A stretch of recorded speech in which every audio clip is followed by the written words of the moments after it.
വയനാട്ടിൽ വീണ്ടും കടുവയിറങ്ങി.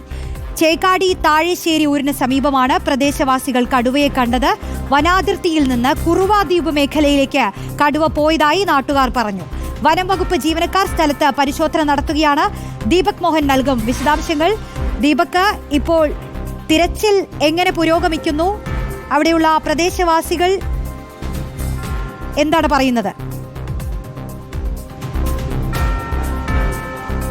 റോഷ്നി, ഈ ചേകാടിക്ക് സമീപമുള്ള താഴശ്ശേരി ഊരിന് സമീപത്തെ വനാതിർത്തിയിലാണ് ഇന്ന് ഉച്ചയ്ക്ക് പ്രദേശവാസികൾ കടുവയെ കണ്ടത്. ഈ മേഖല എന്ന് പറയുന്നത് ചെതലയം ഫോറസ്റ്റ് റേഞ്ചിൽ ഉൾപ്പെട്ട സ്ഥലമാണ്. അതോടൊപ്പം ഈ വനത്തിനകത്ത് തന്നെ നിരവധി ആദിവാസി ഉന്നതികൾ ഉൾപ്പെടെയുള്ള സെറ്റിൽമെന്റുകൾ താമസിക്കുന്ന മേഖലയാണ്. ആ പ്രദേശത്തിന് തൊട്ടടുത്താണ് കടുവയുടെ സാന്നിധ്യമുണ്ടായത്. കഴിഞ്ഞ കുറച്ച് നാളുകളായി ഈ മേഖലയിൽ വളർത്തുമൃഗങ്ങളെയൊക്കെ കടുവ പിടികൂടുന്നു എന്ന് പ്രദേശവാസികൾ പരാതി പറഞ്ഞിരുന്നു. വനംവകുപ്പ് ജീവനക്കാരെ വിവരമറിയിച്ചിരുന്നു. പക്ഷേ വനമേഖല ആയതുകൊണ്ട് തന്നെ ഈ മേഖലയിൽ പരിശോധന നടത്തുന്നത് വനംവകുപ്പിനെ സംബന്ധിച്ചിടത്തോളം ദുഷ്കരമാണ്.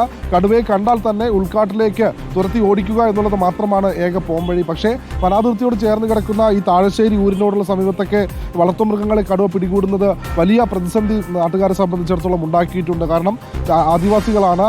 ഈ കന്നുകാലി വളർത്തലിലൂടെ ഉപജീവനം കണ്ടെത്തുന്ന ആളുകളാണ്. നേരത്തെ വനംവകുപ്പ് അധികൃതരോട് പറഞ്ഞെങ്കിലും അന്ന് കൂടുവയ്ക്കാൻ തയ്യാറായില്ല. ഇന്ന് ഈ വനാതിർത്തിയോട് ചേർന്ന് കിടക്കുന്ന സ്ഥലത്ത് കുറുവാദ്വീപിനോട് സമീപത്തെ വനമേഖലയിലാണ് കടുവയെ കണ്ടത്. പിന്നീട് വനംവകുപ്പ് ജീവനക്കാർ സ്ഥലത്തെത്തി ഇപ്പോൾ ആ മേഖലയിൽ തിരച്ചിൽ നടത്തുന്നുണ്ട്. കടുവയുടെ കാൽപ്പാടുകൾ വനംവകുപ്പ് അധികൃതർ കണ്ടെത്തിയിട്ടുണ്ട്. പക്ഷേ കടുവ ആ മേഖലയിൽ കുറുവാദ്വീപിനോട് ചേർന്നുള്ള പുഴയിൽ വെള്ളം കുടിക്കാൻ എത്തിയതാണോ എന്നുള്ളൊരു സംശയം വനംവകുപ്പ് അധികൃതരും ഒപ്പം നാട്ടുകാരും പറയുന്നുണ്ട്. അതനുസരിച്ച് ആ മേഖലയിൽ നിന്ന് ഉൾക്കാട്ടിലേക്ക് തുരത്താനാണ് വനംവകുപ്പിന്റെ നീക്കം. ഏതായാലും പ്രദേശത്തുള്ള ജനങ്ങളോട് ജാഗ്രത പാലിക്കണമെന്നാണ് ഇപ്പോൾ വനംവകുപ്പ് അറിയിച്ചിട്ടുള്ളത്. ആ മേഖലയിൽ വനംവകുപ്പിന്റെ വാച്ചർമാരും ഒപ്പം ആറാട്ട് ടീം അംഗങ്ങളും തിരച്ചിൽ നടത്തുന്നുണ്ട്. ഉൾക്കാട്ടിലേക്ക്, അതായത് ജനവാസ മേഖലയിലേക്ക് കടുവ ഇറങ്ങുന്നത് തടഞ്ഞ് ഉൾക്കാട്ടിലേക്ക് തുരത്താനാണ് വനംവകുപ്പിന്റെ നീക്കം. റോഷ്നി.